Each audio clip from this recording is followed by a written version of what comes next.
কত?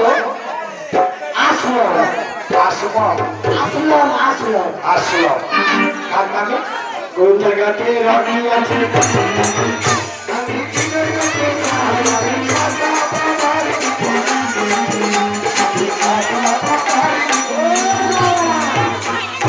ওটাকে নাকি আর খুন হইয়াছে আর খুন তবে কুড়ি টাকা লাগবে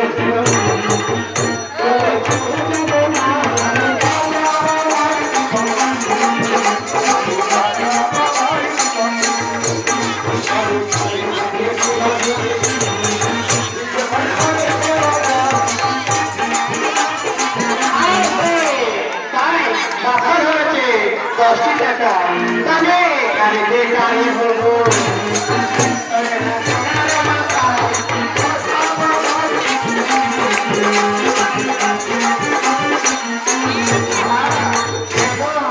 শুক্রবার আমার পয়সা হচ্ছে 10 টাকা করে। তাই তো প্রথম সালাম জানালো ভাইকে। এটা কি বললে? ও তাই বলছি তোমার কাছে 20 টাকা পাই আর কাছে আছে 50 টাকা 50 টাকা। এবার থেকে কাজ করবো আমার জানে ভালো করে। হ্যাঁ ইসলামে বলেছে শরীয়ত মোতাবিক কেউকে যদি সালাম দেওয়া হয়, সালামটা দেওয়া হলো সুন্নাত, দেওয়াটা হচ্ছে ওয়াজিব। যদি সালামের উত্তর ঠিকঠাক ভাবে না দেয়, আল্লাহ পাকের গুনাহ নাযিল হবে। আর যদি সালামের উত্তর ঠিকঠাক ভাবে হয়, তাহলে আল্লাহ রহমত বর্ষিবে। তাই ভাই আমার সুন্দর ভাবে ওনাকে সালামের জবাব দিয়েছি।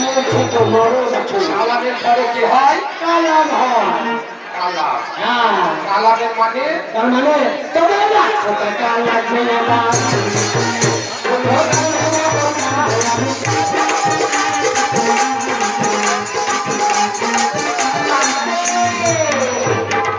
তাই বিদ্যু দিয়েছে 10 টাকা ছোট মাথায় তবে এখানেতে ঝুলু আছে ওই আমি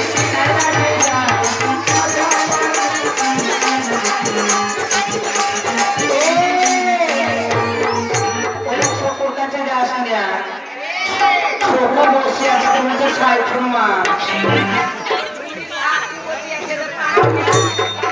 পয়সা দেয়নি। না না 60 মাস তখন করে দিবে ও মানুষ নয়, না না ছোকরা হ্যাঁ তুই খেলেছিল রে।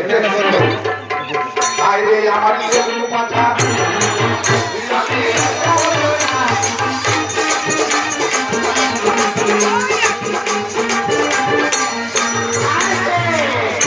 ওই কারণ হইয়া তাল বাঘ হইয়া মোটরে মুখে 25 টাকা পয়সা আমাদের বুঝে না আমি দিবে ছোকরা এখন পয়সা যদি না আছে 10-এর বদল সামান্য 20 টাকা। হ্যাঁ গো বীরের আসলে তা হ্যাঁ পয়সা যেটা দেয় সেটা আগুনে পড়ে যায় না, আর পানিতেও ডুবে যায় না।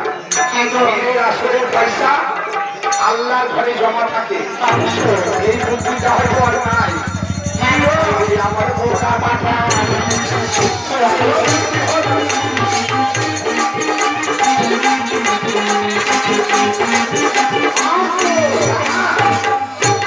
বীরের আসলে বীরের ওসিলাতে কেন খুশি করে সবাই দান করে জানে না? কেন কি আল্লাহ রহমত বর্ষিত হয়।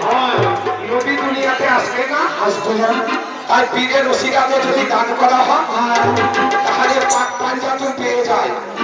আর পাক পাঞ্জাতনে যদি পেয়ে যায় আল্লাহ পেয়ে। যদি পাঞ্জাতনকে আমার সৃষ্টি দান করতো আল্লাহ দুনিয়ায়, এই 18,000 মখলুকাতে একটি বালুর দানা সৃষ্টি হতো না। কেবল আমার পাক পাঞ্জাতনের জন্য এই দুনিয়া সৃষ্টি আল্লাহ করেছে। তাই দুনিয়াতে নিয়ে যাচ্ছে